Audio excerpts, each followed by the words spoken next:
Good morning and welcome to the Board of Commissioners meeting for March 10th, 2015. We're glad you're here with us today. Before we call our meeting officially to order, we are going to have an invocation and the Pledge of Allegiance. The invocation will be presented by Pastor Bill Levine, Senior Pastor, Marietta Adventist Church on North Cobb Parkway,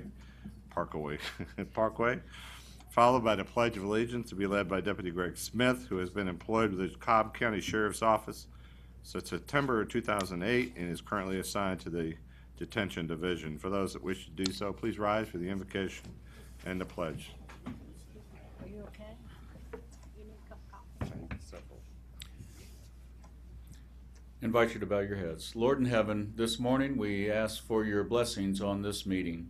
We know that as these commissioners are about the business of this county and to improve and help the health of this county to continually to be strong, we pray for wisdom and understanding as the processes are carried out. We pray that you would give regard for individuals that needs are going to be met, but also the big picture will be kept in mind and how to help to navigate through the waters of helping our county to be the best possible. We pray your leading and guiding in every way. In Jesus' name, amen. Amen. Please join me in the pledge. I pledge allegiance to the flag of the United States of America and to the republic for which it stands, one nation, under God, indivisible, with liberty and justice for all.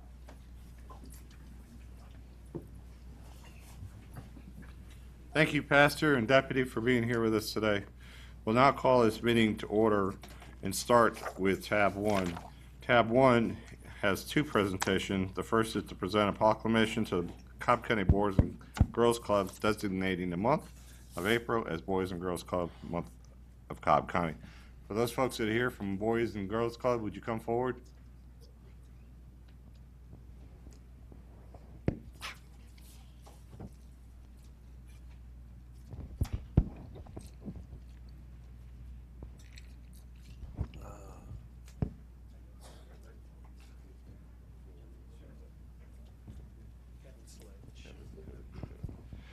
We'd like to welcome Mr. Kevin Sledge here with us today, and we're going to read the proclamation as my board leaves. They really do support this, trust me. Yeah, the guys are here. So the proclamation is as follows. Whereas the young people of Cobb County are tomorrow's leaders, and many such young people need professional youth services to help them reach their full potential. And whereas Boys and Girls Clubs are places where great futures start. They are at the forefront of efforts in academic success, healthy lifestyles, and good character and citizenship. And whereas the Boys and Girls Clubs organization in our state help ensure that our young people keep off the streets, offering them a safe and supportive place to go, and providing them with quality programs. And whereas there are 4 Boys and Girls Club organizations in Cobb County, providing services to more than 892 young people annually. The Boys and Girls Clubs of Cobb County will celebrate National Boys and Girls Club Week 2015, along with some 4,000 clubs and more than 2 million young people nationwide. Now therefore we, the Cobb County Board of Commissioners, do hereby proclaim March 22nd through 28th as Boys and Girls Club Week in Cobb County. We recognize and commend the Boys and Girls Club organization in our county for providing comprehensive, effective services to young people in our communities. You guys do such great work, both with the leadership and the volunteers. Tell us a little bit more about the programs here in Cobb. Thanks for having us, and thanks for this proclamation. My name is Kevin Sledge. I'm the president of the Cobb County Boys and Girls Club Board of Directors. A lot of great programs. I myself am alum of the Boys and Girls Club back in Mount Vernon, New York, many years ago. But programs in terms of helping kids from an academic standpoint, mentoring, tutoring, healthy lifestyles, as you mentioned, and a lot of programs in addition to sports, but really focusing on helping kids get beyond and seeing beyond their current environment so they could look at great opportunities in the future. Perfect. We applaud your work.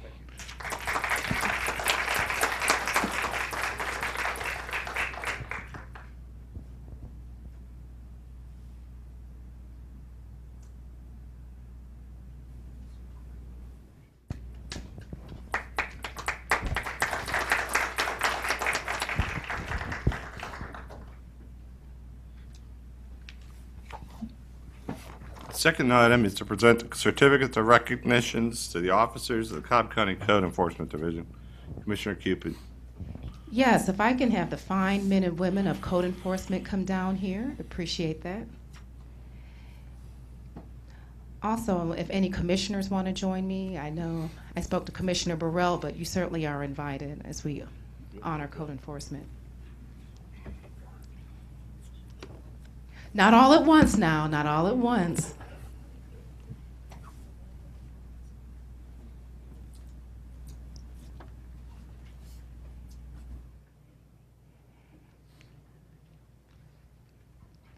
Yes, and some of you can line up here and over here. Yep. Have the other half over here since we're going to fill up this whole area. Some of you guys can come down. Oh, yes, Director Hozak. Thank you and good morning. I am very honored and still remiss that it's taken me 2 years to do this, because for my first 2 months of being in office, I realized what an arduous role you have, what a valuable role you have, but certainly what an underappreciated role you have in keeping our communities clean and in order. This morning we had a report from our solid waste division, and Keep Cobb Beautiful was there talking about the work that they do to keep our communities beautiful. You guys also wear that hat in keeping our communities beautiful. And while I argue with Mr. Lanham at times, he says, well, we can't control ugly.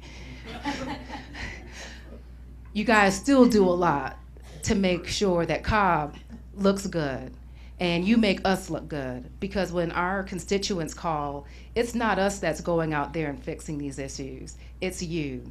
So please know that every time I get an email, a call with a complaint and response, that my thank you is not adequate to express my appreciation, and certainly the other commissioners' appreciation for all that you do. We are a county that has over 700,000 people. This is it, guys. This is it that responds to code enforcement issues. And you guys are doing a great job, and just want to encourage you by this moment of honor today. So with that, I have a number of certificates I would like to present. These are not in alphabetical order, so just bear with me because there are a number of you up here with me. But first, let me read what it says. Yes, ma'am. Thank you. Appreciate that, Commissioner Burrell. Okay.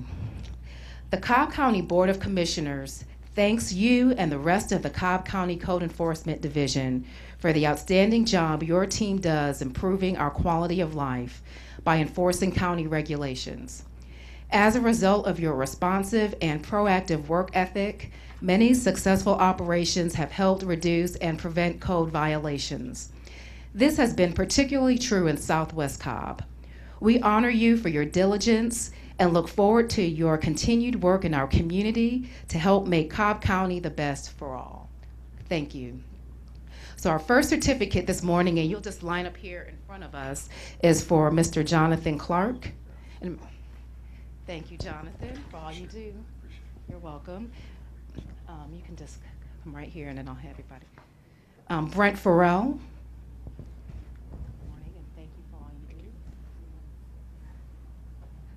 Brent, if you can stand, I'm going to eventually just have you guys. Claudia Goings. Thank you so much. Richard Hall.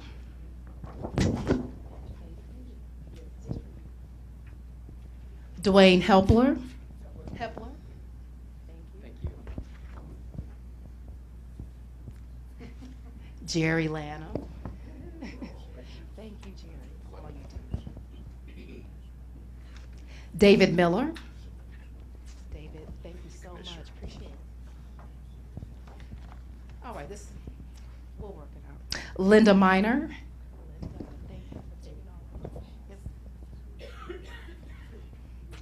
I'm going to try Joe. There we go. Thank you. Kathy Pickett. Who are you? Thank you. And last but not least, Nick Walker. Oh, I have one, excuse me, I have one more after this one. Nick Walker. Thank you, Nick. Appreciate all you do. And Margie Vasquez. Yes. Hi, Margie. Thank you so much. Thank you. So if we can all line up right in front of here for a picture. Yes. Please give them a round of applause. Thank you.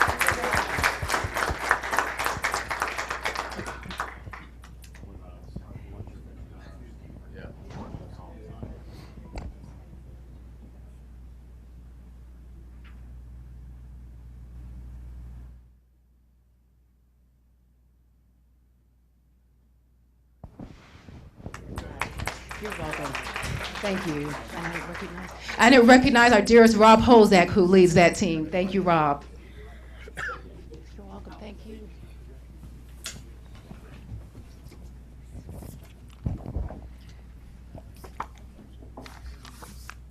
Deborah.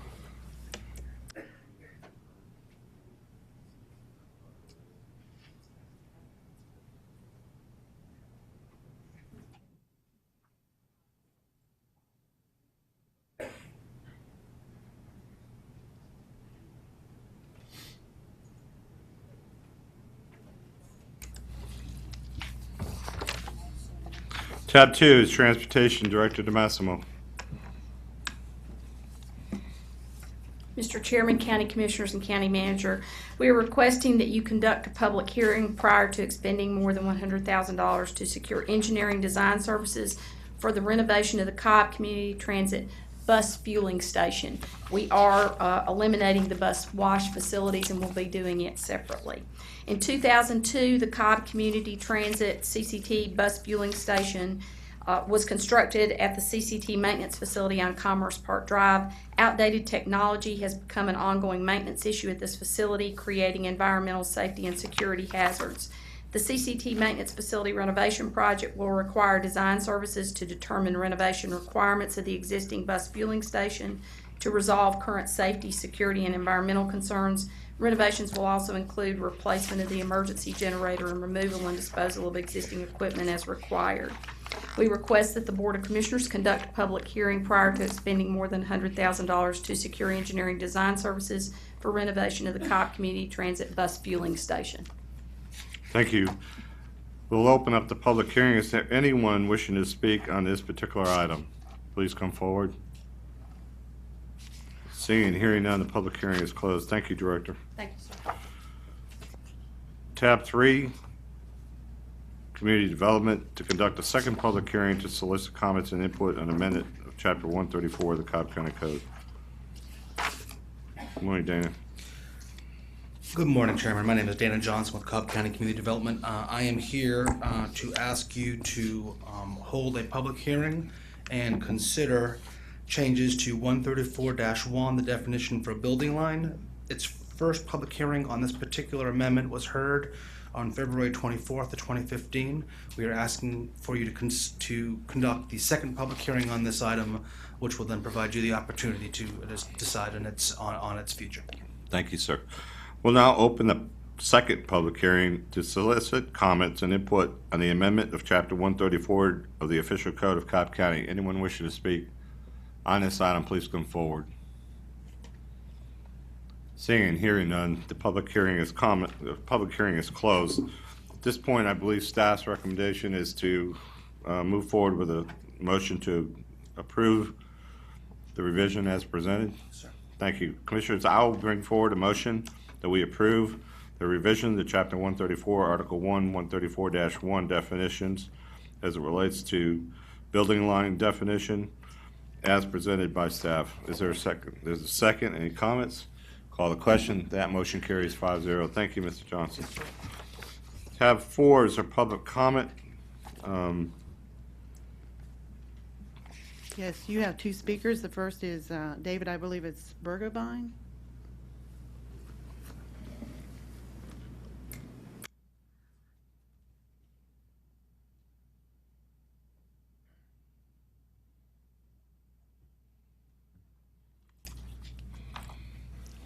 Morning, Mr. Chairman and the Board of Commissioners. I'm here today on the outdoor burning. I have a medical burn restriction form that I filled out last year. And there's wording in the article to where the outdoor fireplaces that somebody can build, you can still burn what they call clean wood. I've been trying to get the definition of clean wood from the fire marshal and the people at the fire department. But the definition in here was saying any combustibles that are emitting emissions into the air, and it doesn't break down any specific clean wood, dirty wood, or anything like this. My wife has breathing problems, kidney problems, heart problems, and the two people that were burning have now all of a sudden built 2 outdoor fireplaces. I call the fire department every time. Again, that ties them up. They come out and they're legal. So we wait till next weekend. We do the same thing. The interpretation, after I went through a month of talking to the fire marshal,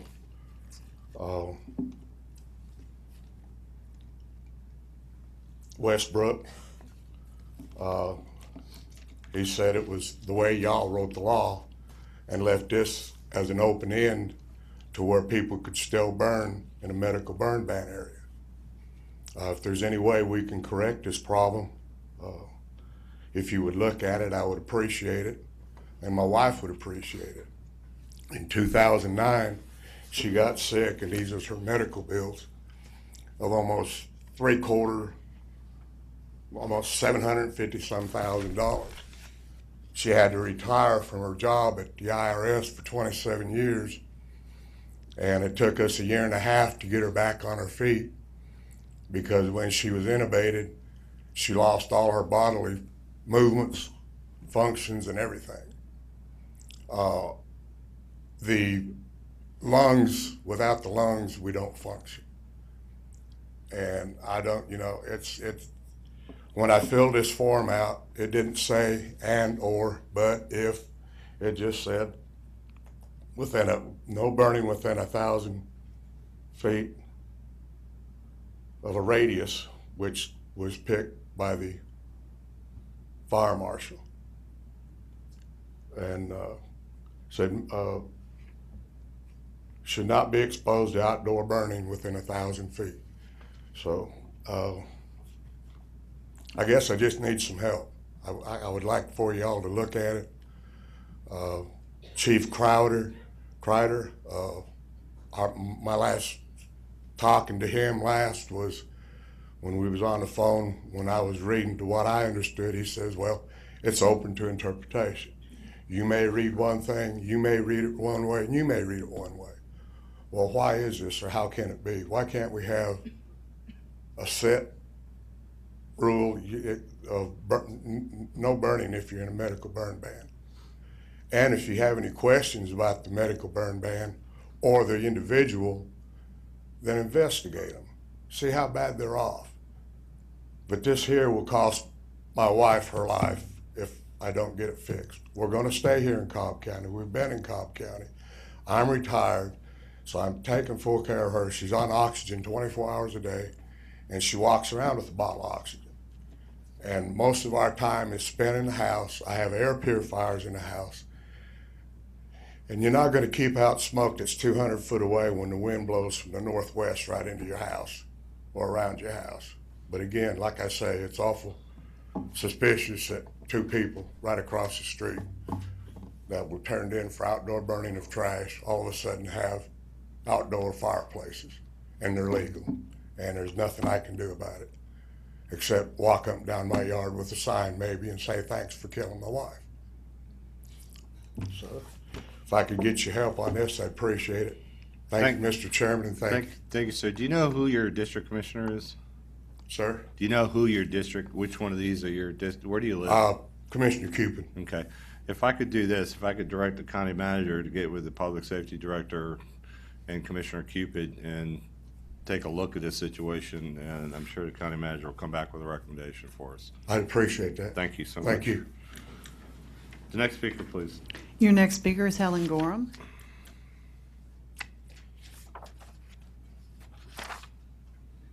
Commissioners, good to see you. Good to be seen and good to see you all. Good morning. My name is Helen Gorham and I reside at 3528 West Hampton Drive, Marietta. I come before the board today as a concerned citizen who would like to comment on consent item number 12, an annexation request of core property by the city of Ackworth. On the surface, this request looks innocent enough, a relinquishment of several parcels of core property to the city of Ackworth.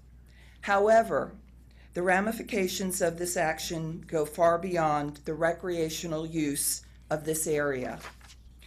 I know because I dealt with this request 5 different times during my 12 years on the Board of Commissioners. Unfortunately, this request is not in the best interest of all the citizens of Cobb County. It is a mechanism for the city of Ackworth to geographically jump the lake and be in position to annex the rest of the undeveloped properties along Highway 41 and adjacent to Lake Allatoona. Presently, this area benefits from the highly protective nature of Cobb's land use plan and superior development standards. Approximately 5 years ago, the city of Ackworth was asked to adopt the Cobb land use plan and development standards in exchange for a non-objection to their annexation of this property. It was turned down by the city of Ackworth. The county dealt in good faith to ensure that this area of the county would be developed in a thoughtful and protective manner so that Lake Allatoona, a source of Cobb County's drinking water, would receive the highest level of protection. The historic perspective of an issue is a critical component of good decision-making. Now that the history of this issue has been made evident, I am asking the board to deny consent item number 12 and contact the Cobb legislative delegation in writing of its reconsideration of this issue. Thank you very much. Thank you, ma'am. Any other speakers, please? It's weird seeing you over there, Helen.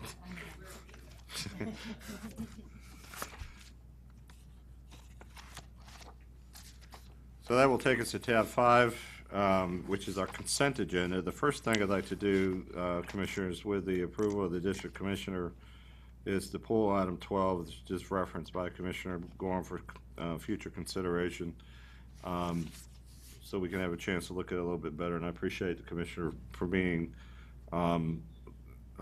agreeable to that. It requires legislative action, and taking action today, there's no time restraints on it. And I, for one, would like to have an opportunity to review it a little bit more. So I appreciate your consent to pull item 12. I'd also like to bring forward a motion to add the following non-agenda item to the agenda for consideration. Tab 5, item 20, consent to authorize settlement of Cobb County, Georgia versus Des Hardy Realty, LLC. Is there a second to that? Call the question. That motion carries 5-0, and that has been added appropriately to the consent agenda.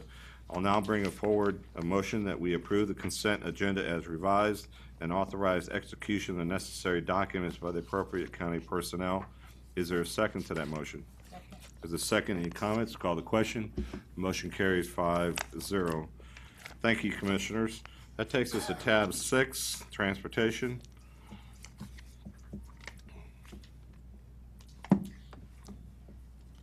Mr. Chairman, County Commissioners, and County Manager, our first item is to approve a Cobb Framework Agreement with the Cumberland Community Improvement District for thoroughfare improvements on Windy Hill Road East, Windy Hill Road West, and Windy Hill Road at Powers Ferry Road.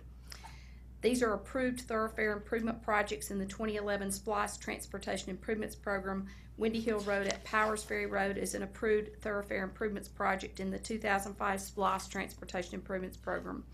As these improvements are located within the Cumberland Community Improvement District, Cumberland CID, the Cumberland CID has agreed to fund all preliminary engineering costs. The department's role will be to fund construction, right-of-way, and utility costs, along with providing bidding, administration, and engineering construction oversight of all projects.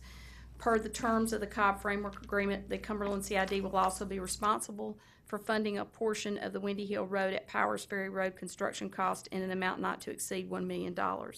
We request that the Board of Commissioners approve a Cobb Framework Agreement with the Cumberland Community Improvement District in a form substantially similar to the attached and as approved by the County Attorney's Office for thoroughfare improvements on Windy Hill Road East, Windy Hill Road West, and Windy Hill Road at Powers Ferry Road. Commissioner Ott? Thank you, Mr. Chairman. I just want to point out that this is one way that the CID is partnering with the county on a project that benefits not only the county but also the CID. So a motion to approve. And many two cities as well, Marietta and Smyrna. There's a second by Commissioner Burrow. Any other comments? Call the question. Motion carries 5-0. Next item, please. To approve a consultant services agreement with AECOM Technical Services, Inc. for engineering design services of the I-285 multi-use bridge, project number E4210. The I-285 multi-use bridge project consists of a bridge spanning Galleria Drive, I-285 and Circle 75 Parkway to SunTrust Park, and the mixed-use development on the northwest side of I-285 near I-75. The total length of the project is approximately 1,100 feet. We request that the Board of Commissioners approve a consultant services agreement with AECOM Technical Services in an amount not to exceed $804,321.44 for engineering design services of I-285 multi-use bridge, project number E4210. Thank you, Commissioner Ott. Thank you, Mr. Chairman. Director, let's just kind of go over a few things just for the public's information. First off, you know, there are some questions as to originally it was forecast that it was going to be $750,000. Yes, sir. Could you just explain how it's now up a little bit higher? Absolutely. As was noted in the agenda item, our preliminary cost estimate of $750,000 had recently been updated by the concept designer's independent cost estimate to $777,670. The negotiated fee includes geotechnical contingencies for necessary drilling, equipment mobilization, and traffic control, cost uncertainties due to the active construction in the area. As we all know, the managed lane projects is active in that area. And on the days when drilling equipment to do the necessary geotechnical work associated with this project may be deployed, where there's uncertainty as to exactly what will be going on with the managed lane projects on any particular given day. And we'll have to be working around that. Therefore, those are uncertainties that we have to include and account for.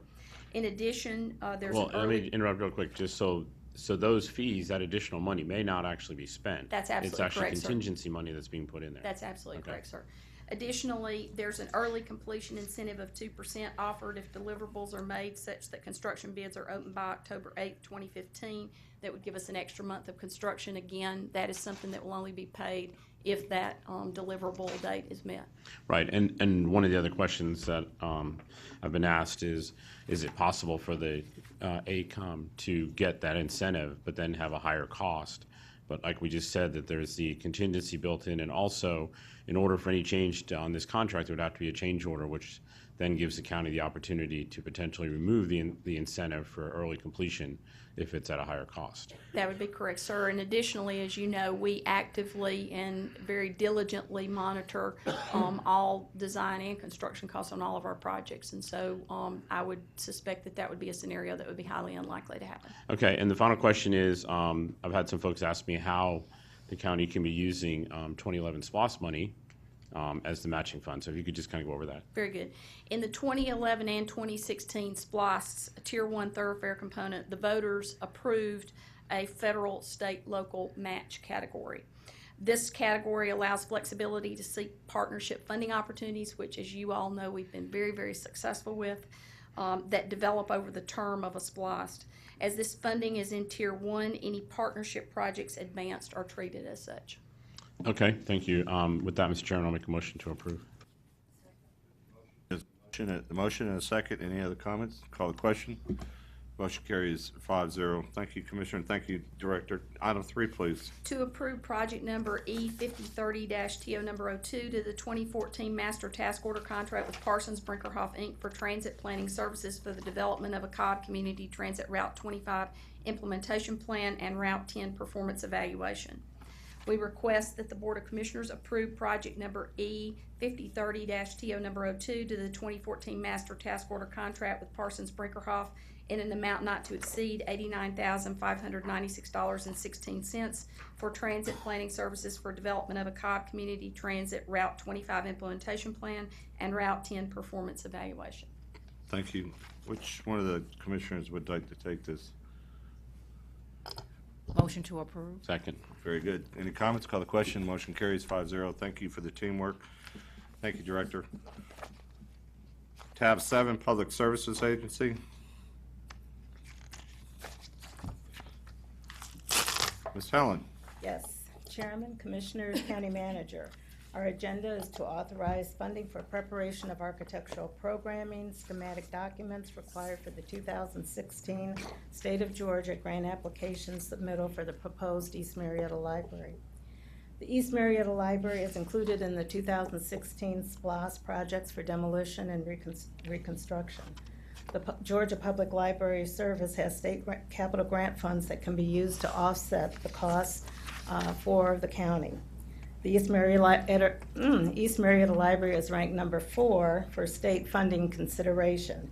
To remain on the state capital project list, the library system must submit the architectural programming and schematic documents as part of the grant application.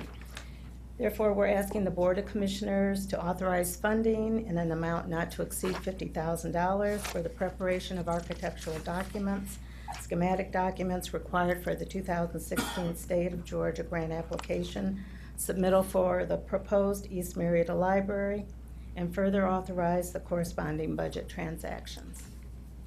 Commissioner Ott.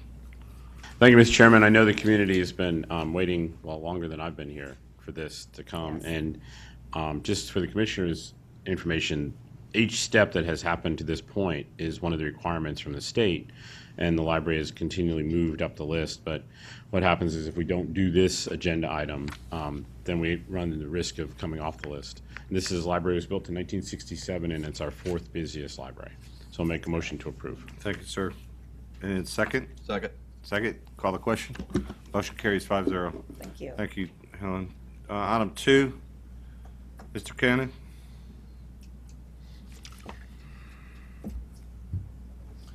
Good morning, Chairman, Commissioners, and County Manager. Today we have 3 items. The first item is for the Board of Commissioners to approve the final supplement agreement and deducted change order number 1 to the contract with Denise Companies Incorporated, reducing the contract by $6,470 for a revised total contract amount of $154,345 for the construction services related to the improvements to the marquee sign at the Cobb County Civic Center. This comes under the 2011 Park SPLOS program. I ask that you authorize a corresponding budget transaction and further authorize the chairman to execute the necessary documents. Thank you. Commissioner Weatherford. Make a motion as presented, and I pushed the wrong buttons again. That's what that one's for. Yes, it's to undo your mistake. Yep. All right, can I vote now? No, yeah. This let's To approve. If the district commissioners would allow the chair to run the meeting, I'd appreciate that. Motion to approve as presented, sir. Thank you. And a second. Any comments? Call the question. Motion carries 5-0. Thank you. I will tell you, along with that item, is the Cobb County Civic Center actually closed this past week, and it will be closed approximately 10 to 12 months for the renovation of the Civic Center. So we're all really anticipating what that's going to be like once it's done. We're really excited about that. So just a bit of information. Thank you, sir. The second item is for the Board of Commissioners to approve a contract with Garland Design Build Solutions Incorporated in an amount not to exceed $99,711 for the construction services and materials to replace the membrane roof system at Fair Oaks Recreation Center under the 2011 Park SPLOS program. Ask that you authorize the corresponding budget transactions and further authorize the chairman to execute the necessary documents. Thank you. Commissioner Weatherford. I'd like to make a motion to approve as presented, sir. Second. Any comments? Call the question. Motion carries 5-0. Final Next item. item. The final item is for the Board of Commissioners to approve a contract with All Star Lighting and Electrical Services in an amount not to exceed $394,000 for the installation of new sports lighting fixtures and related equipment to serve the athletic field lighting at Lost Mountain Park. This comes under the 2011 Park SPOS program. I ask that you authorize the corresponding budget transactions and further authorize the chairman to execute the necessary documents. Thank you. Commissioner Weatherford. I'd like to make a motion to approve as presented, sir. Second. Second by Commissioner Ott. Call the question. Motion carries 5-0. Thank you, sir. We're done with This takes us to tab 8. I'd like to take a 5-minute recess before we proceed with tab 8, please. Thank you.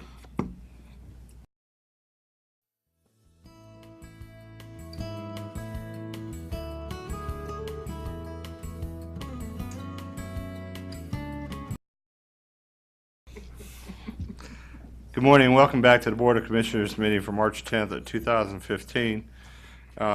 We are at tab number 8, and the item is to conclude consideration of SLOP 14 and render a final decision on the application. And a recommendation from staff through the agenda item is for the Board of Commissioners to conclude its consideration of SLOP 14 and renders a final decision of the application. As you know, you've been presented with a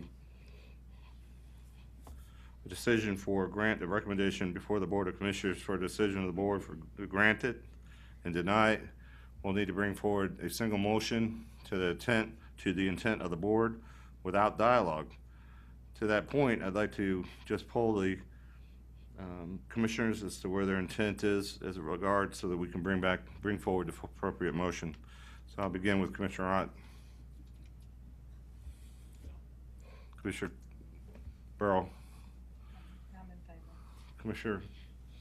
Yes, favor. Commissioner Cupid. In favor. Thank you. So that leads me to believe that there's some consensus to be granted. So I'll bring forward a motion that the Board of Commissioners approve the SLUP 14 as presented through the motion, or through, what do you call this? An order of the board. The order of the board that the application be granted. And as part of the motion, I'd like to attach the denial paperwork as part of, no? If you'll take a second, then. You'd be attaching the dissenting opinion that be presented to the clerks later today. Correct. Thank you. So we have a proper motion? We have a second by someone? Second. Any other comments? Chairman, Yes, can I yes, of course. add one thing? Can the vote also include authority for the chairman to execute the documents and any other member of the board that would be signing the dissenting opinion? That'd be amended as recommended. Second to that amendment. Call the question. Motion carries 4-1 with Commissioner Ott in opposition, and that issue is settled. Thank you. That was our first case in this new process. I want to thank the County Attorney's Office for making that happen. I want to thank Commissioner Ott for his leadership in getting us to this point. That wasn't easy. That takes us to tab 9, Community Development. We have one item, a show cause hearing. Counselor, good morning. Good morning, Mr. Chairman, Commissioners, Madam County Attorney, Mr. County Manager.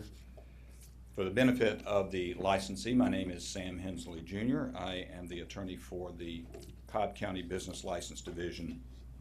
And as you indicated, Mr. Chairman, we are here today on a show cause hearing for Afshin Food Mart Incorporated, doing business as the Village Food Mart, Alnor Ara Ghulam Hussein, licensee, located at 3191 Hicks Road, Marietta, Georgia 30060. This is actually an appeal of a show cause hearing that was held before the License Review Board on February 19th of this year, Mr. Chairman, involving an alleged sale of alcohol to an underage buyer. In addition, you'll be considering the allegation that the clerk in the store on that date and time was selling alcohol without an alcohol work permit issued by Cobb County. At that License Review Board hearing, Mr. Chairman, the License Review Board recommended a suspension of 60 days for this establishment due to those violations, and the licensee has appealed that recommendation. Now, it's important to point out that this hearing emanated not from a compliance check, which is the normal type of case that we see before the board, where a state agency or the Cobb County Police or some other law enforcement authority will go in with an underage agent and check to see if the establishment will sell alcohol to a minor.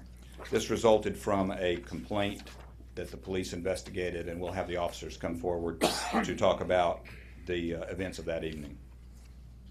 Mr. Chairman, our evidence will show that on January 4th of this year, 2015, the police arrived at this location at the Village Food Mart and found minors in a vehicle who had beer inside the vehicle. The passengers in the vehicle admitted that the beer had been purchased at the Village Food Mart, although the minor that was accused of having actually purchased this beverage, or six-pack of beer actually, denied that he had done so, and the clerk, who's a Mr. Yamir Ibre, denied that he sold this beverage to the underage purchaser. However, Mr. Ibre, as I mentioned, was working in this store without a valid alcohol work permit. The officers that evening, our evidence will show, Mr. Chairman, issued citations for underage possession of alcohol and cited the clerk for working without a valid alcohol work permit and furnishing alcohol to a minor. Now, again, it's important, Mr. Chairman, to point out that the standard of proof in these types of hearings is not like a criminal proceeding. This is not a criminal proceeding where the standard of evidence is beyond a reasonable doubt. The standard of proof in an administrative type hearing of this nature is the preponderance of the evidence, which is, of course, a lower standard of proof. It's also important to point out, Mr. Chairman, that due process for reviewing or considering possible sanctions on an alcohol privilege license are set out in the Official Code of Georgia.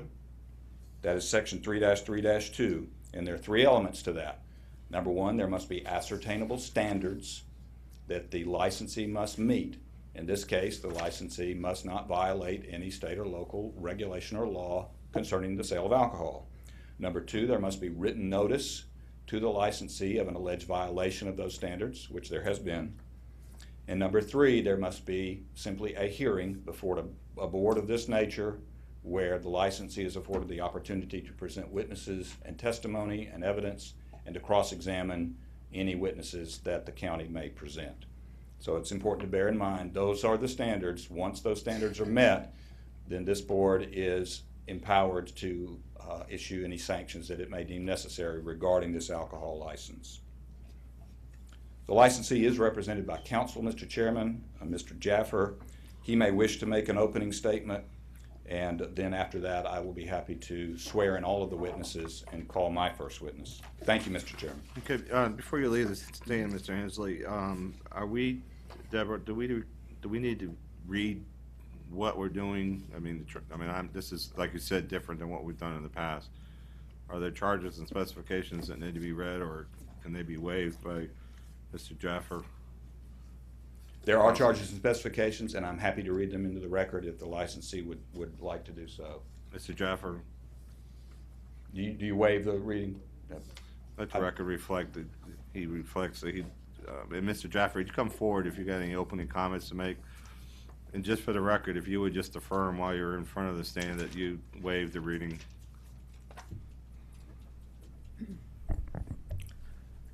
Good morning, Chairman. Good morning, board members. I am David Jaffer, counsel for Al-Nur Ghulam Hussain. In the interest of harmony, we'll just call him Al. I think so it'll make things easier. We know what the charges are, and they don't need to be read in the records. The only thing I want to point out in a short opening statement is that, as you heard, this isn't your typical compliance check. There was no one watching. There was no money that was traced to this transaction. The entire case is based on a hearsay evidence that you're going to hear. And I believe that my client also has a right to cross-examine the witnesses that are against them. They go beyond the officer, and we'll talk about that when I get up here. The only other request I have is that we invoke the right to sequestration. That means only officer that are testifying be present, rest of them, because we don't want them to hear each other's testimony. We want them to testify from what they know. That's all I have. Thank you. Thank you. Mr. Hensley, to that second request.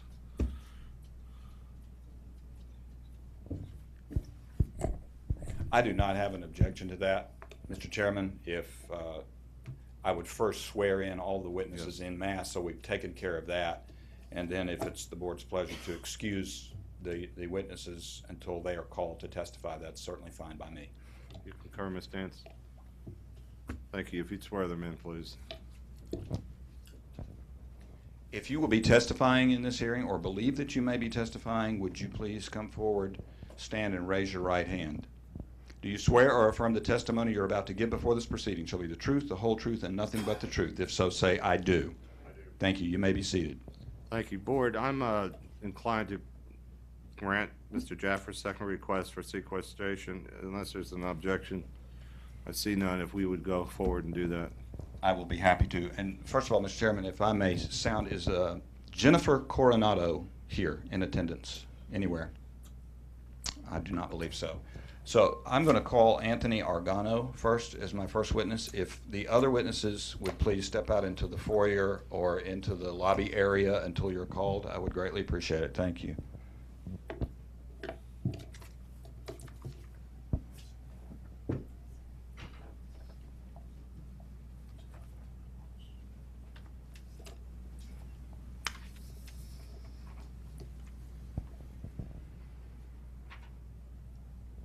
Good morning. Good morning.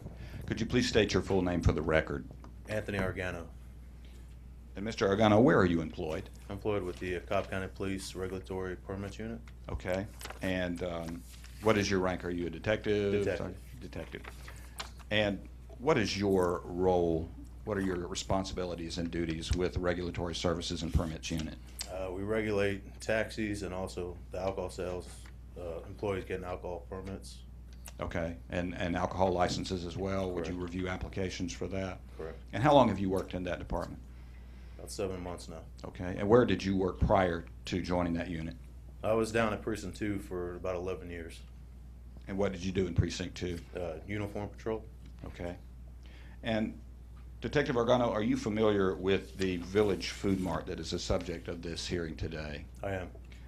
And could you tell us how you're familiar with them, please? On Sunday, January 4th, I was actually at home, and I was contacted by Officer Creighton via cell, and he had told me that he had responded to a call there. He was going to, the kids were involved purchasing alcohol inside the business, and he told me he was going to write the clerk a citation for the sale of the underage. At that point, I asked him if he would check to make sure that the clerk actually had an active alcohol work permit. So he then went back. He called me later. He said he didn't. He said that the clerk's alcohol work permit was expired. So I gave him the code section so he could write him a citation for working with an expired alcohol work permit. Okay. And do you happen to know when that work permit expired? Yes. The clerk, his name was Ymir Ibri, and his alcohol work permit expired December 4th of 2014. And what is the current status of that work permit? Has he applied for a new one since that time? He did. He came in the day after, which was January. The incident occurred January 4th. He came in January 5th, and at that time he was denied based on him being written a citation for selling to an underage until he actually went to state court, and there was an outcome with state court. Did Mr. Ibray, if I'm pronouncing that correctly, indicate on his application that he had been charged with these offenses? No, on the back of the application itself, it asks, list any time that you have been arrested, and then it says, additionally, please list any citations involving drugs or alcohol, and he left it completely blank. So it does say list any citations, is that correct? Correct. Thank you. That's all the questions I have of this witness, Mr. Chairman. Thank you. Mr. Jaffer? Yes, very briefly. So with respect to the issuance of application, you do a criminal background check on the applicants? We do. And did you do a background check on the clerk? No, we didn't. Okay. But you typically do? We did. But you issued the permit? Excuse me? For him to work. No, in we a didn't convenience issue him an alcohol work permit that day, based on the previous knowledge that the day before, he had just gotten a citation for selling to an underage. There was no need to take his money and do a criminal background check knowing what had just happened the day before. But initially, when he applied to get that permit to work in Cobb County, you do a background check? The year before, yes, we did. Correct. And he passed and you issued He the did. permit? I technically didn't. I wasn't with the unit, but yes, he was issued issued an alcohol work permit for the year prior. So he was allowed to work in a convenience store with that permit until it expired? Correct. That's all I have. Thank you. Thank you, sir. Unless the board has any questions, Mr. Chairman, that's all I have of this witness. Commissioners, thank you. Thank you. You can be excused.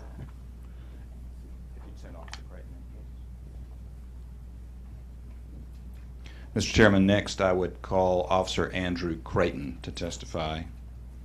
It'll take him just a moment, obviously, to join us.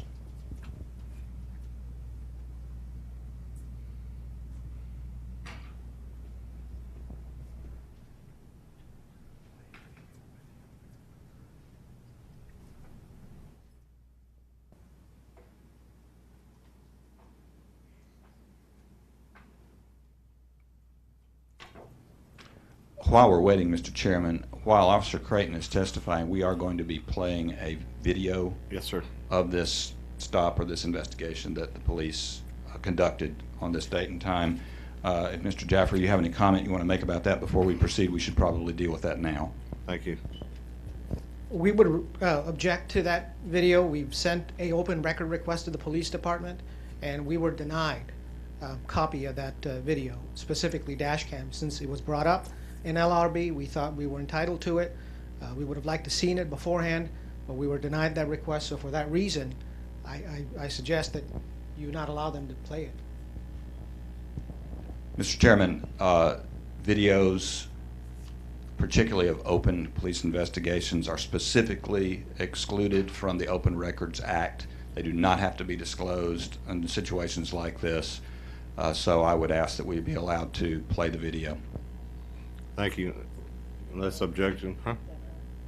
I'm curious how the opposing counsel can have any witnesses or any defense against a video he hasn't been allowed to see. I mean, I understand the open records law, but I would think that in the discovery process that they should have been given the opportunity to at least view the video to know what it is. I mean, how can they defend against something they don't know what's going to be on the... Well, and there is no discovery provisions for a hearing like this, which is why I went over the due process standards that are in the code for this type of review of a privilege license. He does have the opportunity to cross-examine the officer who will lay the foundation for the video, ask any questions he may wish to, and present any witnesses or testimony regarding what's in the video that he so chooses. But that's all that Georgia law requires in a situation like this. Thank you. Mr. Chairman, I have a problem with it. Any other comments from the board? Yeah, I would like to defer to our legal counsel. It does seem a fairness issue in terms of legality. That's a correct position, but there does seem a fairness issue. And I will concur, it does seem questionably unfair. Pardon me? I also have some questions with respect to fairness of that. What would the questions be? I think it is unfair. I do believe that it would have been helpful for the opposing counsel to have an opportunity to view that, or maybe they have opportunity to view it now, and that would take time because I understand that's a lengthy video, 20-minute video. The video is actually an hour long, but we were only going to play the first 20 minutes. And in the interest of time, if there's any problem or concern about this board with seeing this video, we don't need it to prove our case. It would be helpful for the board, in my opinion, to see what transpired. We'll just put up the officers, let them talk about the citations that they issued, and that way we'll avoid any question if that's the board's pleasure in regard to this video. Commissioner Burrow? If that's the district commissioner's request, I'm fine either way. Fine. Well, you need to make a decision. Either way, you agree that we should see it, or you agree that we shouldn't see it. Okay, well, in light of the fairness issue.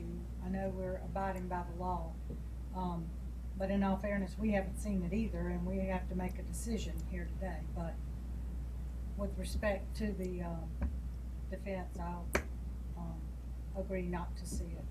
And that's fine with me, Mr. Chairman, especially since we're supposed to try to keep these hearings to 30 minutes or less, which I've done a terrible job of doing in the past. No, that's, don't, please.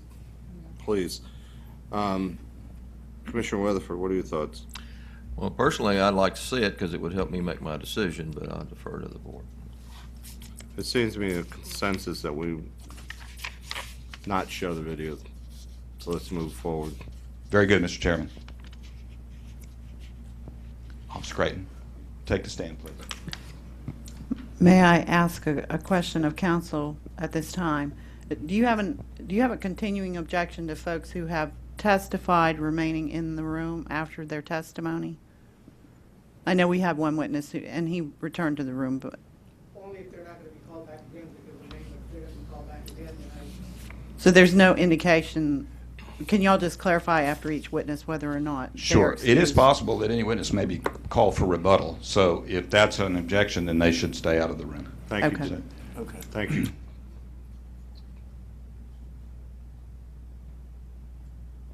Could you please state your full name for the record? Yes, my name's Officer Andrew Creighton, And where are you employed, Officer Creighton? Cobb County Police Department Precinct 2. And what is your position with Precinct 2? I'm a patrol officer.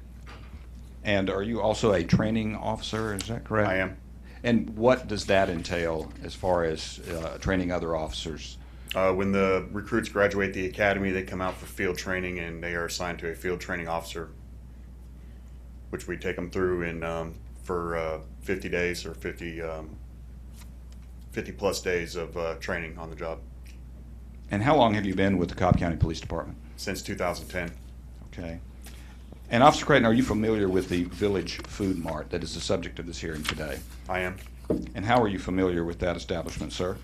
I've been there on multiple occasions, and I was there on this incident. And what date would that have been? January 4th, 2015. And what was the reason that you came to that establishment that night, sir? We were called out there for a suspicious juvenile call. The complainant called 911 saying they saw juveniles in a silver vehicle and they appeared to be drinking alcohol. And can you walk us through what transpired that evening when you arrived and found the juveniles or the minors in that vehicle, please? When we pulled into the parking lot, we saw a silver SUV, I believe it was a Toyota 4Runner. It was occupied by 5 juveniles. Upon approaching the vehicle, I approached the driver. I immediately saw Corona beer bottle. It was tucked in the seat next to the center console. Began speaking with him. I noticed a black bag which contained, I believe, 2 more bottles on the floor. And then upon having him exit the vehicle, we found 2 more bottles in the pocket on the driver door. Continued speaking with him. He said they were his father's beers, and then we spoke with everybody else in the vehicle. They all denied drinking alcohol. We gave. This is not intended to be presented for the truth of what's being said. This is only to go to the officer's state of mind in determining whether to issue a citation for these violations, Mr. Chairman. Thank you. Please continue. Like I said, they all denied drinking alcohol. We gave every occupant, all 5, a field Alka-Seltzer test. The juvenile in the back middle seat was the only one that blew positive on the Alka-Seltzer for alcohol in her system, to which she was cited for minor in possession of alcohol by consumption. Upon further investigation, it was the front passenger, I believe it was Jennifer Coronado. She said she went into the Village Food Mart with the driver, Oscar, and she was with him when he purchased the alcohol. Every occupant of the vehicle, to include Oscar, is under the age of 21. I cited Oscar for possession of alcohol by a minor. At which point, then I went into the food mart and spoke with the clerk, who was the only clerk in there. I asked for his alcohol sales permit, which he gave me one, which had expired in December of 2014. And when I asked him about the minors purchasing the alcohol, he did a very brief glance out into the parking lot, which was dark, and said he did not sell it to him. And then due to Jennifer's statement, the alcohol in the vehicle, which is sold in the store, I had probable cause, and I cited him for selling alcohol to a minor, and I also cited him for the ordinance violation for an expired alcohol permit. Was there another officer with you during this investigation, Officer Creighton? Yes, Officer Russell was with me. He was in training. He's in the car with me. And can you describe how busy the store was when you entered to talk to the clerk? To the best of my recollection, there was probably in the store at that time maybe 2 or other groups, either single or multiple, shopping in there at that time. How long would you estimate that you were there on site conducting this investigation and issuing the citations? The entire length, probably 45 minutes to an hour. Okay. Did you notice other customers coming and going during the course of your investigation? Several. Okay. That's all I have, Mr. Chairman. Thank you. Mr. Jaffer. Good morning, officer. Morning. Do you know who initiated that complaint? The original caller? Yes. I do not. I'd have to go back and look at the call and see if they left their name or not. Okay. And you said this wasn't the compliance check, correct? It was not. So no one was watching the transaction take place. There was no marked money. None of the things that typically happen in a compliance check. I'm not personally familiar with compliance checks, but it was not. Okay. Did you see the person that bought, I forget his name, Oscar? Oscar, purchased the alcohol? Did I see him? No. So your testimony is based on what somebody else told you Oscar did? It's based on that to include that he was in possession of the alcohol, which is sold in the store, in a bag, which is from the store. How do you know the bag's from the store? It's that those black bags are commonly used at the gas stations and liquor stores. So they're commonly used in the gas station and liquor store. So it stands to reason that it could be from any other gas station or liquor store. It could be. Okay. Did you find a receipt for a sale? I did not search for one. And do you remember compiling an incident report or participating in the compilation of an incident report? Yes. Okay. I have a copy for everyone I'd like to pass around, and I have one question about that report. We have it, thank you. Yeah? We have it. Do you have a copy? This one? That's one, Yes. If you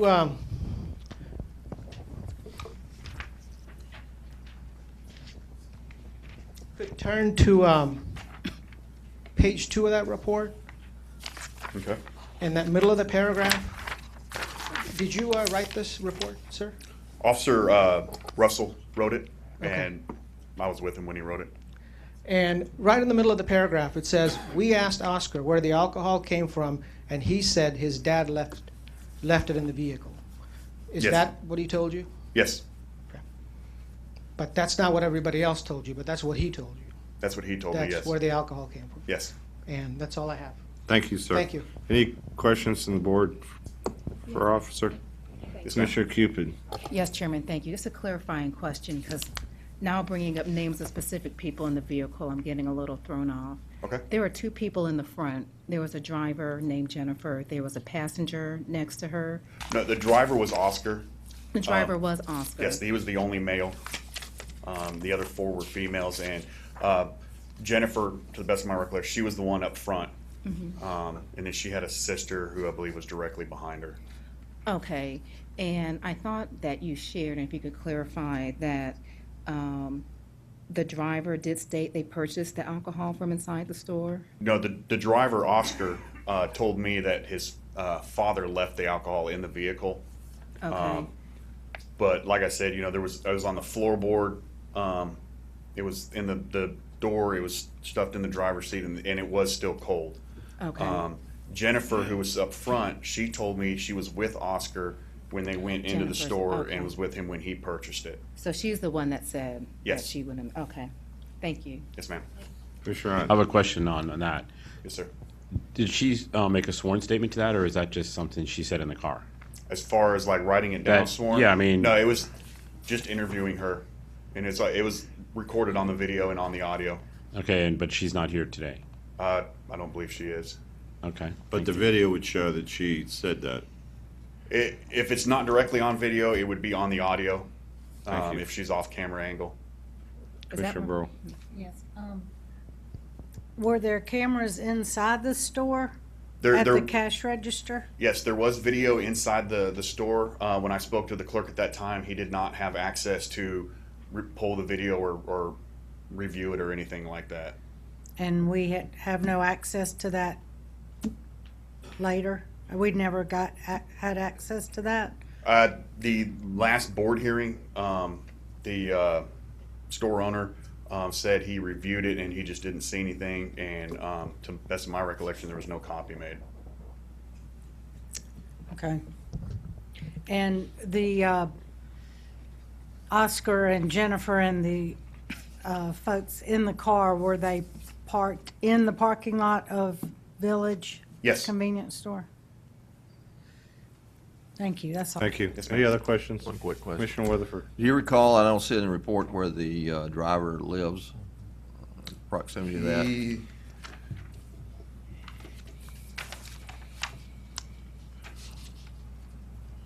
Oscar lives at 3370 Hicks Road. So that's fairly close. Store's at 31. Yeah, it's probably a few blocks down. Okay, thank you.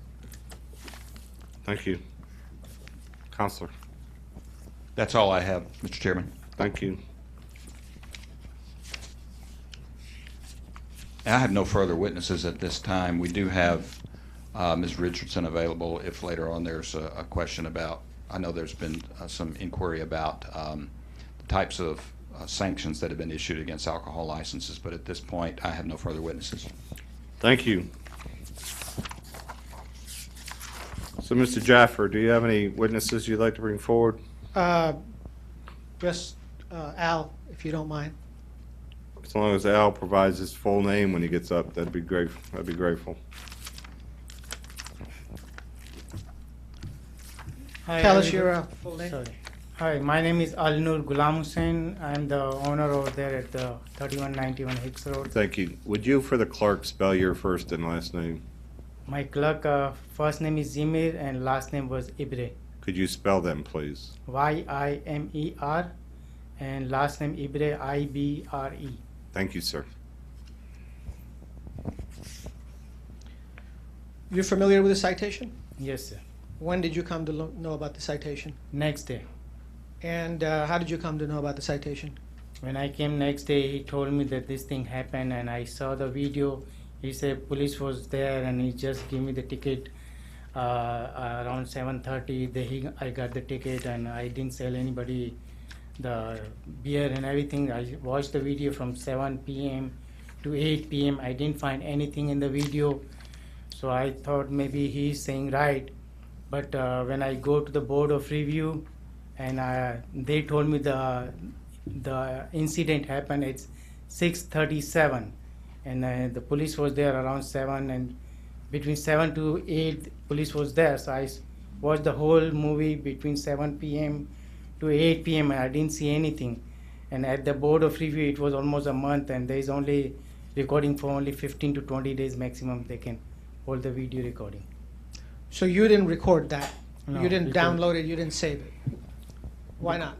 Because the timing was police was arrived around 7 something, and between 7 to 8 p.m. I checked everything. I didn't find anything, so I thought maybe he said he's telling me right thing, and there is nothing happened. So I didn't record, and it holds only 14 to 20 days recording over there in my recording. So did anybody send you a request saying that you should download the video within the first Nobody 2 or 3 sent me weeks? any- no. Nothing from the police department?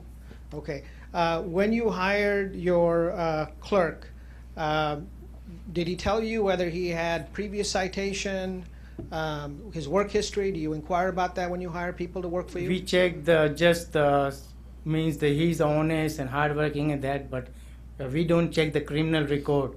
But I was get from one of my friends' store, and he told me he's the honest, he's nice, and he's a hardworking guy. And he was working with me, and I didn't have any problem with him since last 2 years. He was working with me, so it was fine. And I didn't know about that until I go to the board of review, and they told me that he had a previous history of selling in 2009 in DeKalb County to a minor. That's something that we've disclosed to the board when we learned from it. Did he have a valid permit when he worked for you? Yeah. And do you know his permit was expired when he was cited on December 12th? No, when I find out that it was 1 month before permit was expired. So did you have any policy in place to check your employees' permits at the time? I didn't at that time, but now I made the policy that I write down the dates and everything and signed everything, and make sure to remind them that everybody's license of permit should be valid, and if they don't renew their permit on time, they will be fired from the job if their permit will be expired. So now you have a policy to check to make sure it doesn't expire. Yeah. Do you provide any training for your employees? Yeah, I register them for the TIPS training for all my employees and who have worked for me, and it is from my pocket. I'll pay to them that they are supposed to be TIPS training, and they know that alcohol is very serious matter, and I don't want they sell to any minors or anybody. How long have you had the store? Since 6 years. Any previous violations? No. Police show up at your store for different complaints? No. That's all I have for him. Thank you, Mr. Jaffer. Counselor.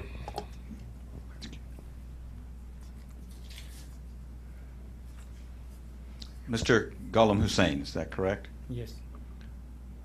Does the clerk, Mr. Ibre, still work for you? No. What happened to his employment? I fired him when the board of review said he can't work for my location until his license is valid.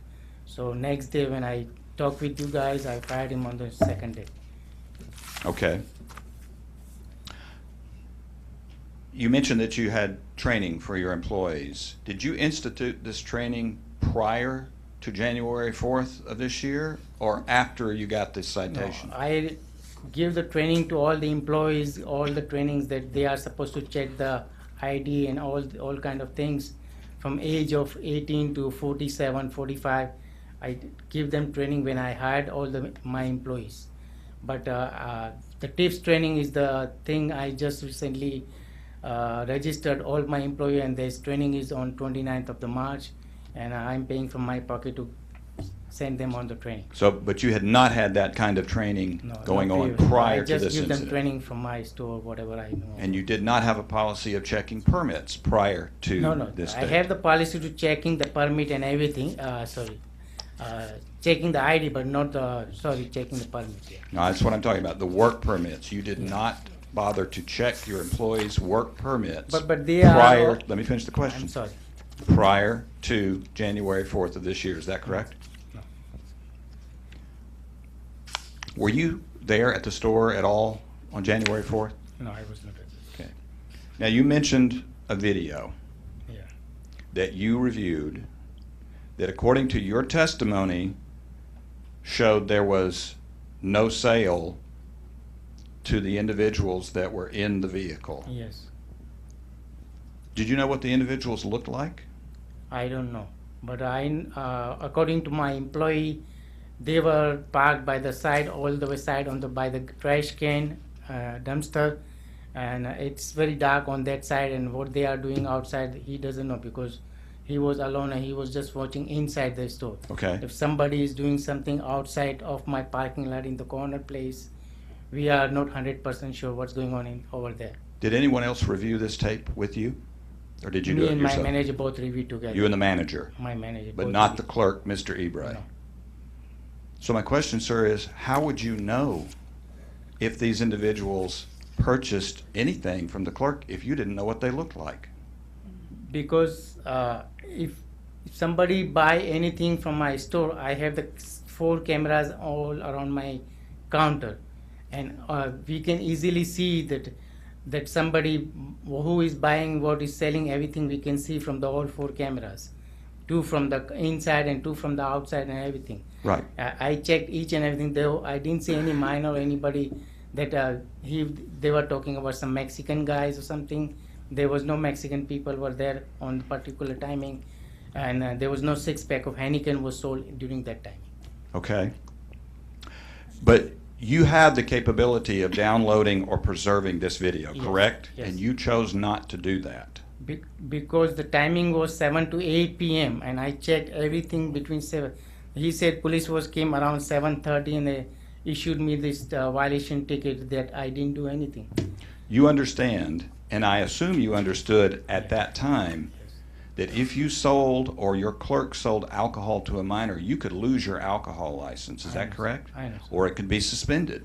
Yes, sir. It could severely affect your I know. business. I know. So according to you, sir, you had a videotape that was exculpatory. That means it proved, according to you, there was no sale to these individuals, Yes. correct? Yes. So that could have put this entire issue to rest, and you chose not to preserve it. And that's I made mistake, I can say. That's all the questions I have, Mr. Chair. Thank you. Any questions from the board? Commissioner Ott? Yeah, I just have one, and I think, Mr. Chairman, in the beginning, you asked, Al, I'm going to say Al, just because that's what his attorneys, to spell his first and last name, and what he spelled was the cashier's name, not. You didn't my name? Yeah, I'm sorry. right, because Okay. I'm the incident report talks about the cashier, and that's what you spelled. And so I just want to make sure that the clerk gets it right, because what the chairman needed was the spelling My of your name. first Okay, and I'm last sorry. name. My first name is ALNOOR, Alnoor, and last name is Ghulam Hussain, GULAMHUSSAIN. Thank you. Thank you, Commissioner Ott. Commissioner Burrow? Yes. The clerk in the store whose permit had expired, I believe you said he was the only one in the store working that night? Yeah. Okay, so he was the only one selling alcohol with an expired permit? Yes. Correct? No Yes, other ma'am. employees? No. Thank you. Commissioner Weatherford? Ms. Tinsley, can you tell, or call the officer back. Do you know what time they were 1097 arrived at the scene? I'm sorry. Hey, you do the same thing with your pilot stuff, so. What time did he 1097? I don't know, but we're happy to recall the witness if you Well, like. according to this report, it was 1847, which is 647. I believe the owner said that he testified looking from 7 to 8 p.m., which means he looked at the wrong time on his tape, if I understood it correctly. Do you have any knowledge or? I do not personally have any knowledge of that, but So you reviewed from 7 to 8? Yeah, because the police was there in the store around 7 something. But the incident occurred before 7. Yeah. So why I would you not checked review since the before- police came and before 15 minutes of that, and I view a whole 1 hour video, there was nothing, I found anything. Do you understand what I'm asking you, sir? That Yes. you reviewed it from 7 to 8 p.m. They were called before 7, therefore the purchase was made somewhere between 6 and 7. Yeah, it was Not between happened 7 something and 8. 6:37 or something like that, yeah. Right, so what good did it do to review from 7 to 8? But he told me that police came inside the store around 7:30, so I viewed before the police came in, half an hour before and half an hour after that. Yes, sir, but the incident occurred before 7 o'clock, Yeah. according to the incident report right here. So you did not review anything before 7 o'clock? No, I'm sorry. So therefore, you would not have seen any of these Yes. people that you did Yes. not know before then? Correct. Any other, Commissioner Cupid? Yes, thank you, Chairman. Sir, may you speak to the policy you had in place prior to the incident and then also the policy that you have in place currently? I have the policy that all the employees should check the ID between the age of 18 to 45 and make sure if they don't have the ID or if it looks suspicious, don't sell anything without the ID. Okay. Second thing, we always take care of the kids. There are lots of kids in my neighborhood because that is a neighborhood store and they are all kids. I have also kids of 25 and 27, 2 kids, so they all kids are, I don't want anybody to buy the beer or drink beer underage and do any kind of mistake or drinking and driving, dangerous for them and dangerous for my neighborhood or my community. So I strictly tell each and everybody that make sure you must have to check the ID and no ID, no beer, no cigarette at all. This is my first and last policy. I told each and everybody and I'm very strict about that. And they are so far since last 6 years, nothing happened to my store so far, thanks God. And sir, what's your policy now? After this incident, what have you changed? Just I review the same policy, but I am just registered them for the TRIPS training, and I also make this alcohol beverage permit status, and I sign both of the employee and check their ID and everything, the vote day and date, their alcohol ID was issued and when they are expiring. So I make one of each copy with them and make one copy for me. I put on my office in front of my chair over there on the wall, so I know that what are their expiration dates also of their permits. So in case, and I remind them that they must have to renew on time or before of the time, and in case they forget to renew their permits on time or before time, they will be fired off the job if their permit will be expired. Okay. So in general, I hear that they are now going to TIPS training, which is what you shared, and that you are now checking the status of the permits and alerting them when their time may expire. So I have the copy of their permit dates, everything, and their signature also over here. Okay. Now, with respect to activity that's going on outside the store, there were kids that were drinking in the parking lot. What measures are you taking to address issues going on with people who may purchase your product, who are outside on your premises? Means I just tell my employee to make sure that nobody hanging out in the parking lot, nobody should be in the parking lot, or make sure watch every 15 minutes, 20 minutes, go outside and check it out. If you look something suspicious, go make sure nothing is going on wrong, and if you find something wrong, call right away 911 and tell them that something is going on over here. Okay. Thank you, sir. You're welcome. Thank you. Are there any other questions to the board?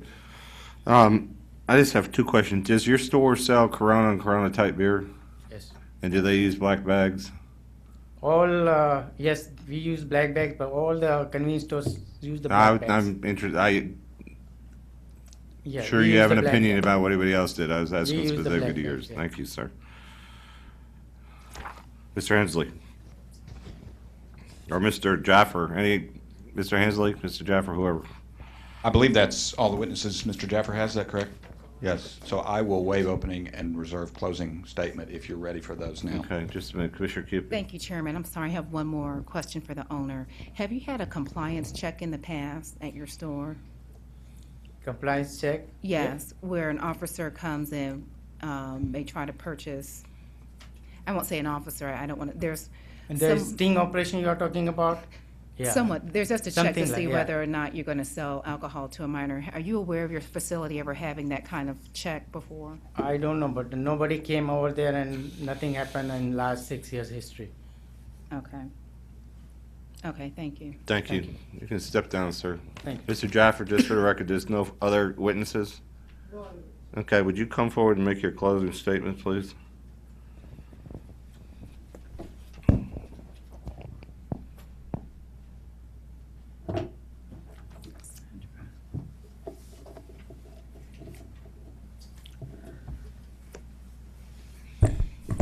First, thank you for the opportunity to hear our side of the story. if this had been a compliance check, and if he was cited, we would gladly come before you and say, whatever the punishment is, we'll take it. I think the guy has done a good job. He's a honest businessman and a good corporate citizen. And when he was told that, or he had trainings in place, and when he asked his employee, you sold it, he said no. He said police came around 8 o'clock, he went back an hour, and he checked. The whole question is, why didn't he go back far enough? He didn't learn about what time police got there until LRB, when we had produced a police report. That's when he learned what time police actually got there, and that's the number on the police report. And then they said, hey, go back, and if you still have the tape, save it for us. He went back the next morning. It was gone. It only holds so much data. And by that time, I think 30 days had passed, and he tried to go look for it. He didn't have it. He's made certain changes. He keeps the permit. We'll stipulate the permit was expired, and he didn't have a good enough policy in place. So he has now a policy where he 30 days before that, he tracks it to make sure, even though he doesn't believe a sale was made, because this is all based on hearsay, and but you know, he decided to take proactive measure. One of the things he's done is registered himself and his employees for TIPS training, and I'll leave you a copy of it if you mind. If you don't mind, I could like to share. There are 9 copies here. I'll wait till you get it. The last page of it says that this licensee is registered for TIPS training. So on one hand, it's what he's done, even though it's after the fact. He's done something, and I believe he's going to continue to obviously learn from this and move on, and hopefully he'll never see these type of situation again. Second is that we had requested the witnesses to be brought to this court. There's a leading case. I'm sure counsel is familiar with it. A copy of it is there for you. Certain highlighted section that says he has a right to cross-examine those who testify against him. And the leading Supreme Court says that applies to these types of hearing as well. That's the case that's right before the TIPS letter. So I just wanted to put that out to you. And you know, we to LRB's credit, they struggled with this thing. I think it took almost an hour and a half. They went from almost doing nothing to revoking the license and everything else in between. One of the things that they asked us to consider is whether he would take a 15-day suspension. And I talked to him, and he said even though he doesn't believe that this sale occurred, he'll take it. But then that motion didn't pass. I think 60 days for the first violation is definitely going to put this man out of business. We hope that you put the whole thing in context, and we really request that you show some leniency and not put this guy out of business, because that will definitely do it. And sometimes it's, you know, what percentage of the alcohol sales, it's 15 to 20%. But once folks know that you're missing something in the whole food group, they tend to go somewhere else. And that's the impact that it has on this man. So, you know, I just hope that you take that into consideration. And that's all we have. Thank you, Mr. Jaffer. Thank you. Mr. Hensley. Thank you, Mr. Chairman. And I think what Mr. Jaffer just said underscores one of my major points in this hearing. And I have some great concerns about what we've heard here today. If it is the case that not being able to sell alcohol is going to potentially put this businessman out of business, all the more reason to preserve and present supposedly definitive exculpatory evidence that would have put this issue to rest. Now, we talked about how far back he looked on this tape, but he was under the impression at the time he was watching this tape that it covered the time period where this sale supposedly took place. And he, by his own testimony, is sitting there looking at this and seeing no such sale, although how in the world he would have known who was buying what, since he never laid eyes on these people in this car, is beyond me. But if he had that in front of him and he said, wow, this shows there was no sale, he should have done everything in his power to preserve that and present it to this board. And for some reason, it mysteriously just disappeared. And I heard no explanation for that. So that I think strains credulity to believe that we had a video that showed no sale and yet he can't present it, knowing that it might have saved his business. Mr. Chairman, this is exactly the kind of situation that our ordinances and our boards are here to prevent. We had a car full of minors drinking beer, and this is undisputed, in the parking lot of this establishment. And apparently unbeknownst to the clerk, the owner, or anybody else, by his own admission, he didn't know what was going on in his parking lot. So what was going to happen if these kids had not been stopped by the police, if some citizen had not called in a complaint for the police to come investigate and stop it where it was? We avoided a tragedy that night. And that's exactly the kind of situation that our permit process and requirement is designed to prevent, and our licensing requirement is designed to prevent. We require these clerks to have, number one, a valid work permit in order to sell alcohol in these establishments, and number two, to have proper training. So we've heard the owner, the licensee, stating that he did not institute any or most of these training procedures or even reviewing the status of work permits of his employees until he got caught. Now, I commend the licensee for instituting such policies, but that's kind of like closing the barn door after the horses escaped. He got caught, and now, oh, I realize I should be training my employees in order to prevent this type of thing from happening. It's also interesting, Mr. Chairman, that the only witnesses that we had today who were actually there that night were our police officers, who were there to evaluate the evidence, to talk to the witnesses, to talk to the people that were cited, to evaluate in their judgment whether or not a sale had occurred in this business. So I find it interesting that, and I don't have subpoena power, Mr. Chairman, so I cannot compel these folks to come and testify. I found it interesting that the clerk himself was not here. If he denied the sale, it would have been good to hear from him. And yes, we have the opportunity to cross-examine witnesses, but we cannot compel them to get here under the subpoena power. But we do have a licensee who supposedly could have brought his clerk with him, his ex-clerk, if he didn't do anything wrong, to talk about that. So I find that of great concern as well, Mr. Chairman. The 60-day suspension is severe. It is certainly within the parameters of suspensions and other sanctions that have been given against this type of establishment in the past in this county. And I think it's very, very important to remind our privileged licensees, and an alcohol license is a privileged license, just how important it is to prevent this exact type of thing from happening. I personally don't believe for a minute that these kids arrived at the store with beer in their vehicle already, cold beer. There are a lot of other places they could have gone to consume it if they didn't acquire it on the premises. But I will leave it to this board to evaluate that. I would ask the board to affirm the recommendation of the License Review Board for a 60-day suspension of this license. Thank you very much. Thank you very much, sir. Commissioner Cupid, would you lead our discussion, please? Yes, thank you, Chairman.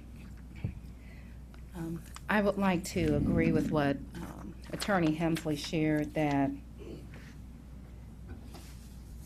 it is important for those who provide alcohol to the public that they are to abide by Cobb County policies, and that the impact of not doing so can be severe.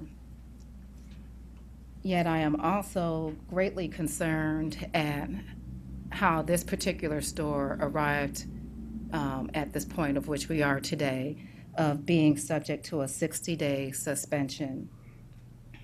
I just want to share, when it comes to looking at a preponderance of the evidence standard, which is before the board, the burden is not on the accused, the burden is on the body to show evidence that something occurred. So while we're basing a lot of what was shared in front of us today was putting an onus on the store to provide evidence to I can't even say the word, to exculpate him for what we're saying occurred on his site. We have to show evidence of what has occurred, and that typically is done when we have compliance checks. There typically is some type of tender of a receipt There typically is a tender of some type of marked money, so we know certainly that this activity has occurred. In this instance, we don't have that. And I believe the video that was going to be presented to us was not video of the actual purchase, but was video of the police officer speaking to persons in the car.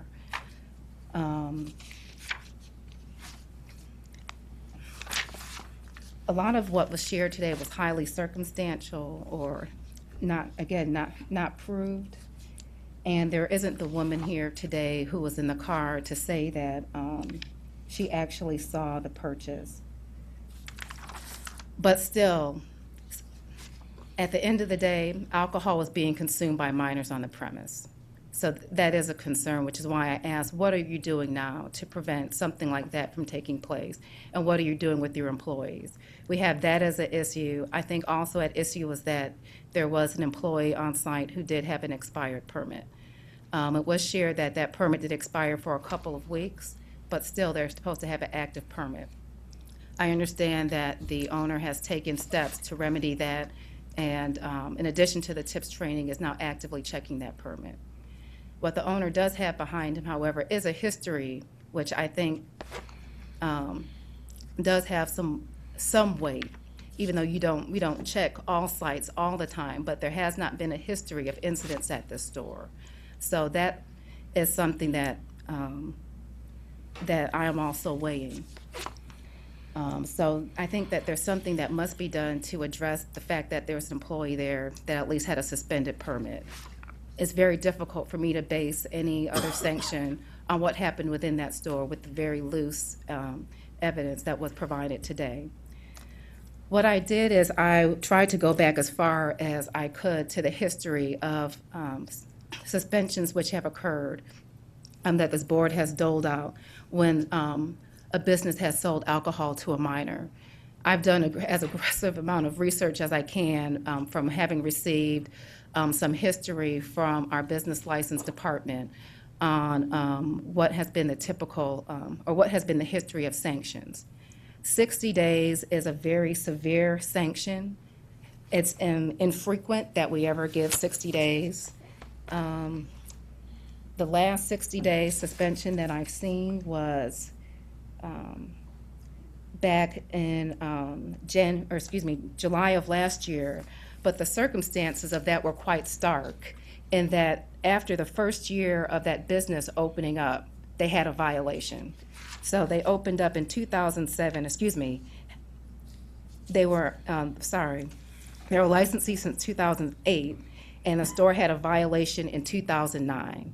They had a 30-day suspension. So for that first instance, after 1 year of operating, they only had 30 days, which is half the amount of time, which is what we're trying to give for someone who's had a violation for operating for 6 years. Then they had another violation, which came before the board for consideration and consent in 2013. And it was in that time that we gave 60 days. I didn't have time to look at the 100+ cases that were provided, but I did look as far as back as 4 or 5 different cases. And what shocked me is that comparing what took place here with some of those other cases, again, I think the suspension that is being doled out is very extreme. If you can bear with me while I pull up some of my notes that I gathered.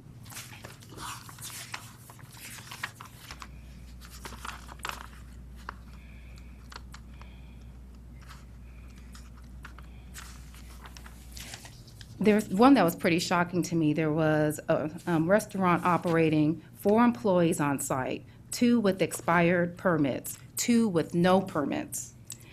The restaurant received a 3-day suspension.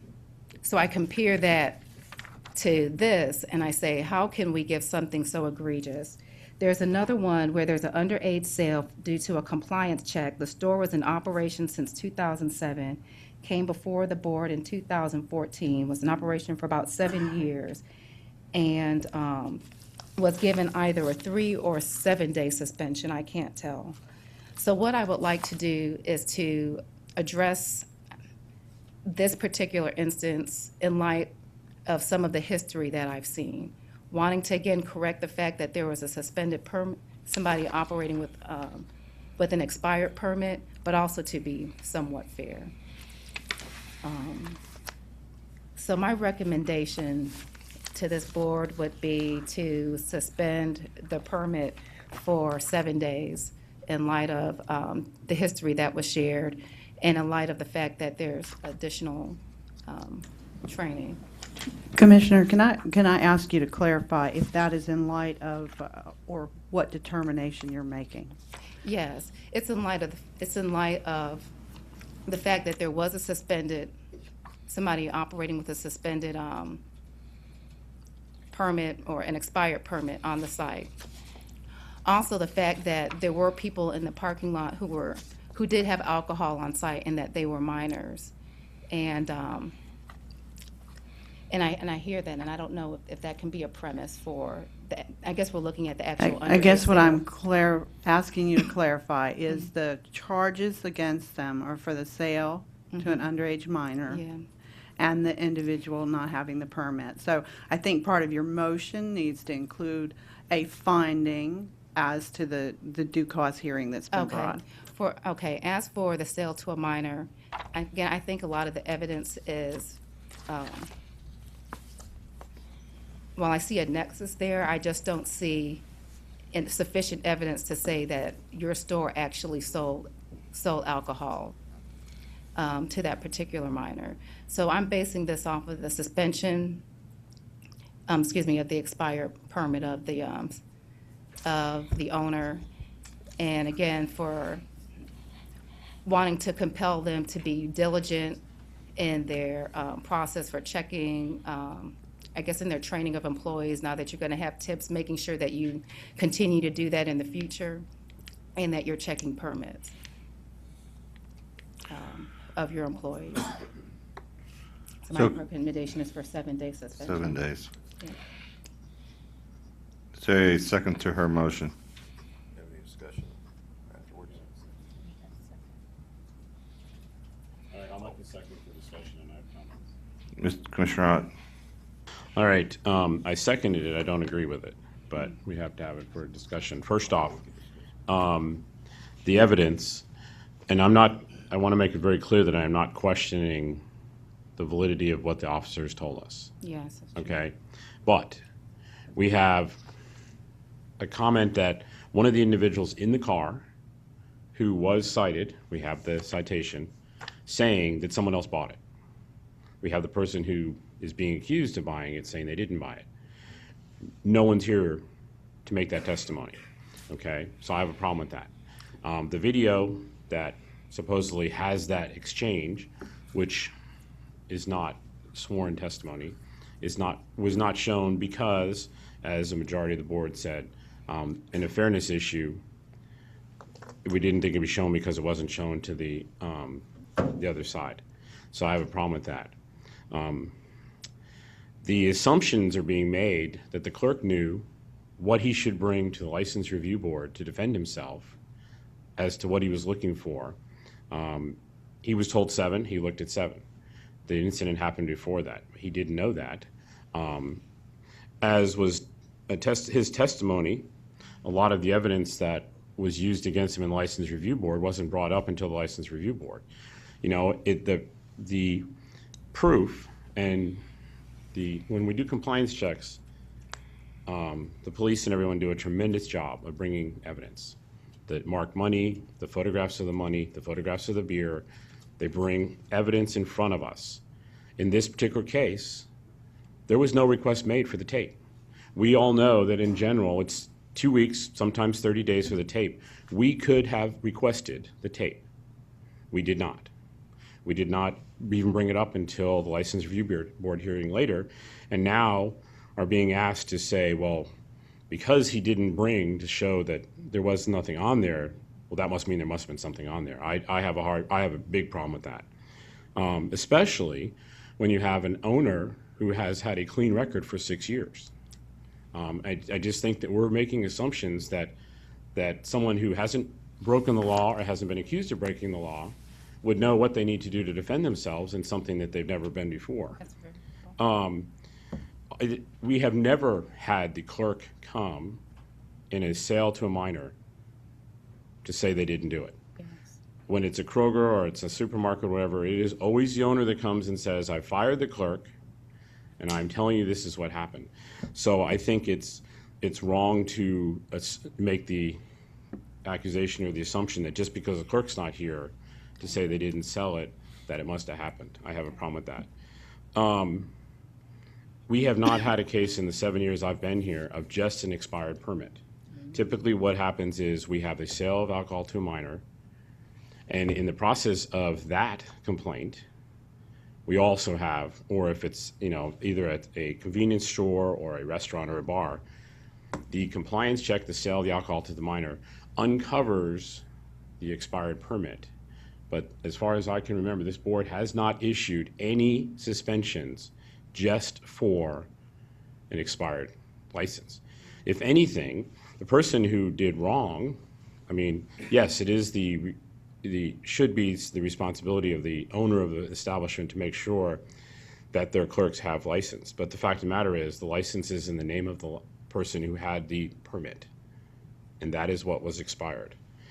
And as for what's going on with the minors out in the car, the clerk doesn't have the right to go up and look inside the car as to what's going on. And so, and if there's alcohol in there, I just do not believe that we have enough evidence to say that this alcohol was served or was sold in this store to these people by this clerk.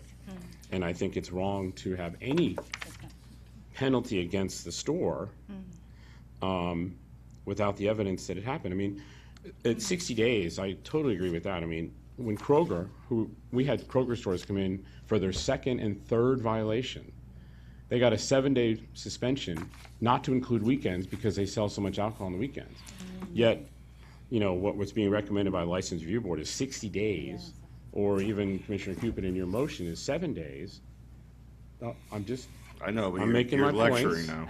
No, I think that, so I may have seconded, but I do not support it at all. Okay. You do not support the recommendation. Thank you. Is Commissioner there Weatherford. then a substitute motion? I'm Not yet. willing to substitute it, but I'm pause Guys, further. just listen, okay? The rules of our board is the discussion goes through the chair. Now, that's just a formality. It really helps me because I can't hear, and we all know that. Especially when we have multiple conversations going on with two different people at the same time. So that really doesn't help anybody. So I've tried to be polite up to this point. So I'm asking us, please, one person at a time, be recognized by the chair before we proceed so everyone can have the benefit of hearing everyone's comments and thoughts and concerns. If it's worth saying, it's worth hearing. So please, if we could do that. So Ms. Dance, you had something you wanted to say. I was just inquiring what his comments were in the nature of a substitute motion. I don't believe it was it? Not at this time. Commissioner Weatherford. Thank you, Mr. Chairman. Just a few comments. I believe that I was concerned that the owner reviewed the wrong tapes an hour after the incident occurred. I'm also concerned that the PD did not take time to review the tapes either that night or a follow-up. I did ask the question where the suspect lived. I believe that he's close enough that he could have brought it with him, but the fact that he had the bag and they were sitting in the parking lot, my experience has been over the years that if teens are in the parking lot of a certain place, they've bought there before and they know, and it's readily known, that this is where you can go to get underage alcohol without being checked. So I have suspicions that this has occurred before at that location. And the fact that they're in the parking lot doing it means that they've probably done that before as well, since they live so close. That there was witness testimony at the scene that verified that it was bought at the store, and the bag indicates that it was bought at the store as well, or a store similar to that, and the fact that it's the closest one to the home of the driver. Having said all that, I agree with both Commissioner Cupid and Commissioner Ott that the penalty is way too severe. 60 days is way too long. But by the fact that they were in the parking lot drinking, and it may or may not have occurred before, I would be satisfied with a 15-day suspension. Thank you. Commissioner Burrow. Thank you. We've heard a lot of testimony and allegations and accusations today. My concerns are the lack of evidence and proof with no video of who made purchases before or after the time frame when it was reviewed, and no evidence to support that, and also no receipts from the store to prove anything. I do think that 60 days is too much, especially for a first offense, and without evidence to prove the sale to minors. But we did hear testimony and proof that the clerk who was operating the store with an expired license or permit was the only one in the store. So, and obviously he sold alcohol all night or however long he was employed alone with an expired permit. So I would agree with Commissioner Weatherford that a 15-day suspension would be in order. Commissioner Cupid. Prior to this hearing, I did have some question with respect to us being consistent with past history of suspensions for sales to a minor, or and now looking at suspensions due to having an expired permit. I have gone back and reviewed as many cases as I can, but there are, I think, some additional review that can be done, which could shed some light on to what is a reasonable,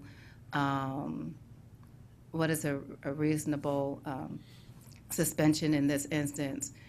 I'm hearing things on both sides. I'm hearing from 15 days, which I still think, with respect to some of the incidents that I've seen occur at other sites, I think is still a great, it's a very significant suspension.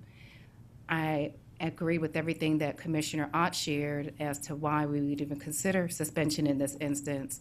So I'm hearing between 0 and I don't want to put words in your mouth, but I think that's what I'm hearing, that you're questioning even a suspension, or maybe questioning the 7 days length of a suspension. Well, no, I mean, my Wait, main. Commissioner Ott, wait until she's Okay, done, all right. please.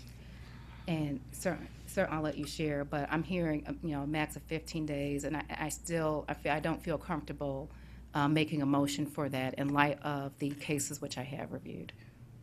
Commissioner Ott. Yeah, what I was trying to say was that typically when this board discusses things, the suspension is based on the fact that alcohol has been sold to a minor.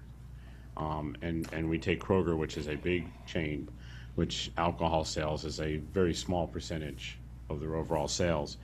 And typically, I think the association that the board makes is the fact that the sale of the alcohol to the minor, with the fact that you had a clerk that maybe didn't have a license, and this holds true for a bar or restaurant, shows a pattern of neglect in adhering to the rules. What I see as a difference here is, yes, there's no dispute that you have a clerk without a license, but there's not really any evidence that that clerk sold alcohol. There's just a lot of, somebody who said it, to the police officer, and there's no video or tape of it actually happening. There's no sales receipts. There's no marked money. So my concern is that what are we setting ourselves up for down the road to be consistent? If we're going to give, as suggested by some of the board members, a 15-day suspension for simply not having a valid permit when there has not been a proven sale of alcohol to the minor, is that now ramping up what should be given to other cases where you actually have the sale of alcohol to the minor and other conditions? This board has historically, on a first offense, given 7 days when alcohol has been sold to a minor. And some of the commissioners are saying we should do 15 days when we don't really haven't proven that alcohol has been even sold by this person. So my concern is that we're going in a direction which I don't think has been consistent with what the board has done in the past. Commissioner Weatherford. One thing I was pointing out is this is a preponderance of evidence, not a probable cause. Therefore, to me, the preponderance of evidence is the alcohol was there, and logic would dictate that it's been occurring and they just got caught. I think that we need to send a signal that we're not going to allow not only sales to minors, but loitering in a parking lot, drinking the beer that you bought at the service station or the convenience mart. But I think that something is merited, and I'll defer to the majority to what that is, but I certainly don't support nothing. Okay, so we have a motion and a second. My thoughts are,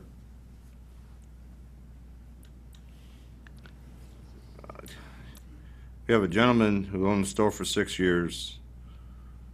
By the grace of God, he hasn't been caught to date. Clearly, he had a practice of not monitoring his employees' licenses. He took it on their word whether they had it or not, because it's quite possible that many of his employees up to this point didn't have a license. You just didn't get caught. It's also very poor management. 6 years having no policy in place to make sure that you're protected for sales of alcohol is not good management, my opinion. You had the beer in your store. It was in your car. It was in the car. It was in the black bag. Somebody, through the testimony of the officer, somebody suggested that it was purchased in the car. In there was somebody in the car that was had alcohol that was cited for consumption, possession through consumption. I know that if I had teenagers sitting in a car on my property with open alcohol, I wouldn't say, well, I was in a dark area, I didn't see what was going on. I'd make sure that I was doing something to make sure that was protected. With all that said, I think it stinks. But I think you're lucky today. Because to Commissioner Knott's point, the only real violation we could prove is the fact that the gentleman that you said you fired, which we don't know for sure, but you said you fired him, so had an expired license. That's the only thing we can really prove. But I think you know better. I think you know what's happening. I think you have been lax, extremely lax, and you're monitoring the sales of alcohol at your store.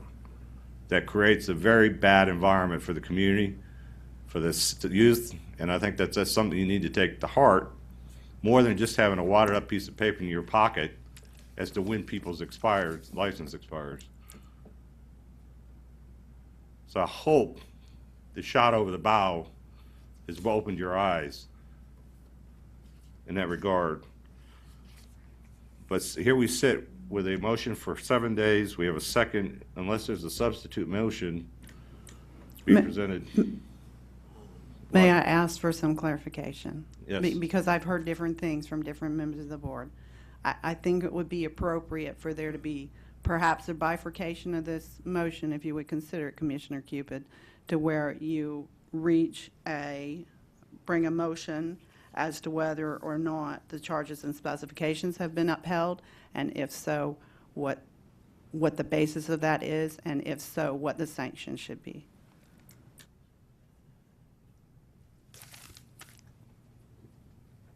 That was directed to Commissioner Cupid, correct?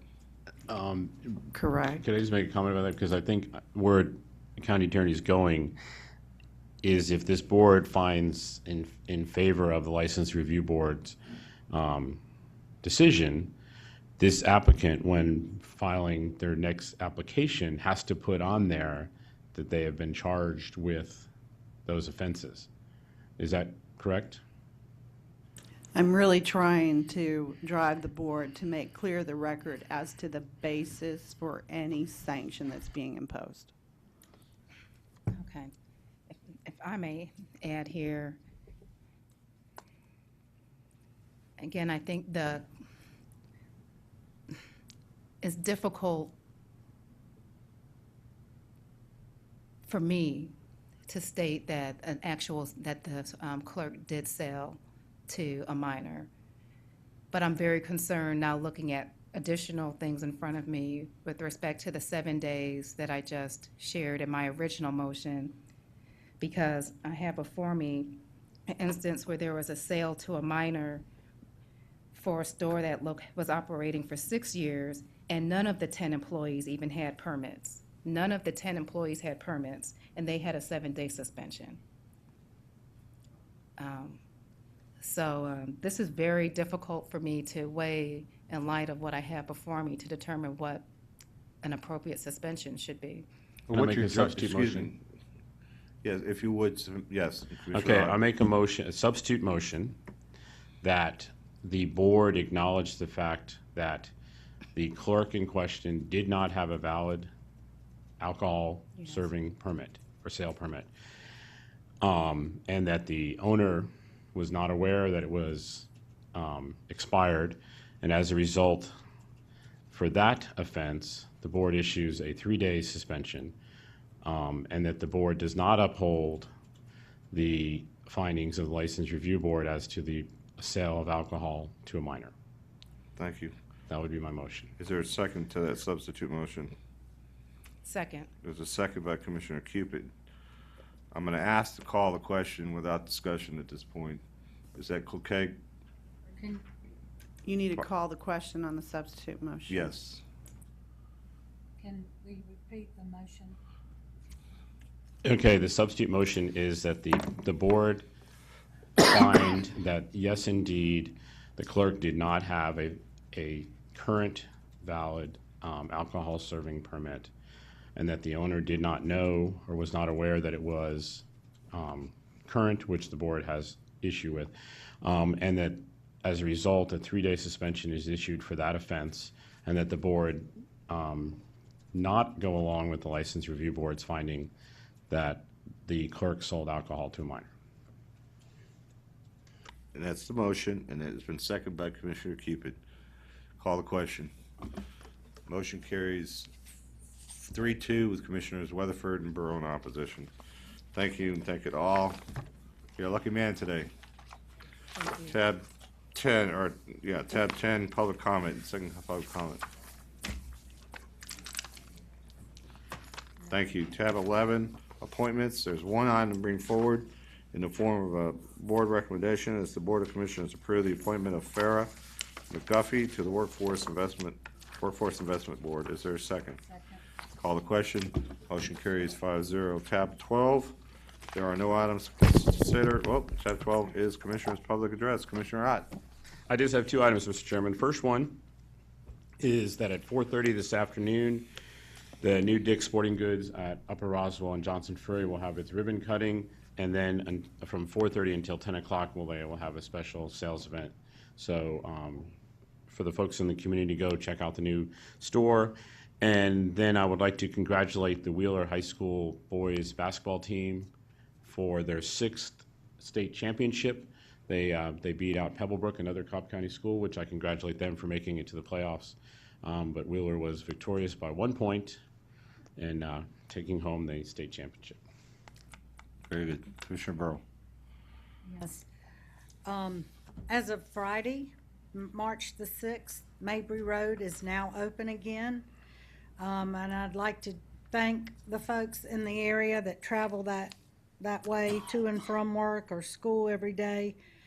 Thank them for their patience through this construction and detours.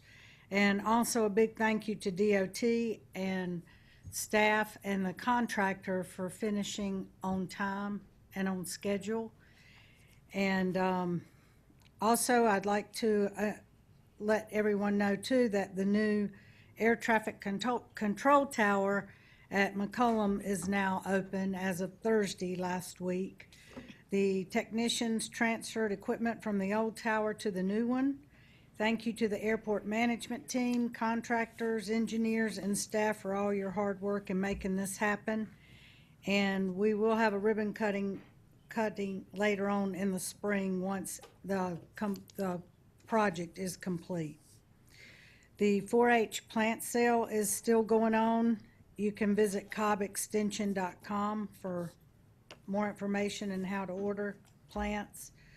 On March 26th from 4 to 7:30 at Piedmont Church, The Northeast Cobb Business Association will host a business expo, and it is free to attend. And if you want to sponsor, you can visit the website northeastcobbba.com. And this weekend at Jim Miller Park is the library's annual book sale. Friday and Saturday, March 13th and 14th from 9 to 5, and Sunday, March 15th from 1 to 5 at Jim Miller Park. Items for the book sale include books, textbooks, DVDs, VHS movies, and children's books. So please go out and support your local library. Thank you. Thank you. Commissioner Rutherford. Thank you, Mr. Chairman. I wanted to make a couple announcements. The Allatoona High School men's basketball team came in second in the state, and congratulate them on their win. Well, second is good too, you know. And it was good. Also, this month marks the 50th anniversary of the Vietnam War. Many of us remember that time, so if you get a chance, thank a Vietnam veteran and ask and tell them welcome home. I've been warmly welcomed here. I've visited a lot of different places, and one of those places was the fleet management, and I got a broken training bike named after me. So I was very honored. The fabrication shop made me a W, so I'm very proud of that. But my most crowning achievement is that I have now got a toilet named in my honor, and I'm really welcomed here, and I feel thankful. So thank you very much. So, Commissioner Cupid, with that. The rest of us commissioners are thoroughly jealous that we do not have our own toilets named after us, nor do we have our initials up here in front of us. So, machine shop, get busy now. Would like to congratulate the women's basketball team of McEachern for your state basketball championship. You guys done us proud again, and hopefully we'll have you back up here for a Board of Commissioners meeting. I'd also would like to encourage the community to come out and attend the 5th Annual Creating Community Awards Dinner, which will be held at 7 p.m. on Wednesday, March 18th at the Riverside Epicenter. At that event, the Cobb County Board of Commissioners and Cobb County's Relations Council will honor the 2015 awardees who have worked hard to foster diversity within our community. I'm excited to share that one of our very own prior commissioners and board chairman, now Attorney General Sam Olens, will be the speaker of that event. And tickets for it are $25 per person, and you can register for it by going to Cobb County's website at cobbcounty.org. And you can also call our office here and speak to Carol Kemp at 770-528-2617. Thank you. Thank you. I just one thing to add. I'd like to thank the East Cobb community for hosting the Fire and Emergency Services Award promotion and recognition ceremony last Thursday night. Great turnout by the entire fire department and supporting community. That was a great event, and they all did a great job, and we appreciate the folks that made that happen. Mr. County Manager? Thank you. We are adjourned.